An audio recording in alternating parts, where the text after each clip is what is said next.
ఇది మొట్టమొదటిగా మనం మొదటి చాప్టర్లో నేర్చుకోబోతున్నాం. అందుకే ప్రతి సంవత్సరం ఆంధ్రం, తెలుగు పద పుట్టు పూర్వోత్తరాల గురించి చర్చించండి అనే థీమ్, అనే ప్రధాన అంశం మీద ప్రతి సంవత్సరం గత 20 ఏళ్ళుగా ఒక ప్రశ్న కనిపిస్తుంది.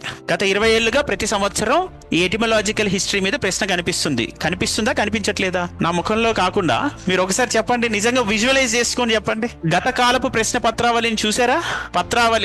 అంటే ఆవలి అంటే సమూహం. గత కాలపు ప్రశ్న పత్రాలను చూసారు కదా?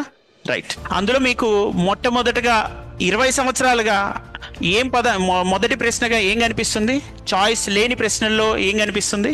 ఆంధ్రం, తెలుగు, ద్రావిడ భాషలో తెలుగు స్థానం, ఇలాంటి వాటి మీదనే మనకు కనిపిస్తుంది ప్రశ్న. Very nice. అంటే ఇప్పుడు తెలుగు సాహిత్యంలో వచ్చిన ప్రశ్నలే మళ్ళీ వస్తున్నాయి. రాసే సమాధానంలోనే పటుత్వం కావాలి. పటుత్వం అంటే మన అక్షర దోషం లేకపోవడం, ఎక్కువ అంశాలను జోడించడం, తక్కువ సమయంలో రాసే వేగాన్ని అభివృద్ధి చేసుకోవడం. ఇవి ఎవరికైతే ఈ నైపుణ్యాన్ని సముపార్జించే అవకాశం కలుగుతుందో వారికే ఎక్కువ మార్కులు రావడానికి అవకాశం ఉంది.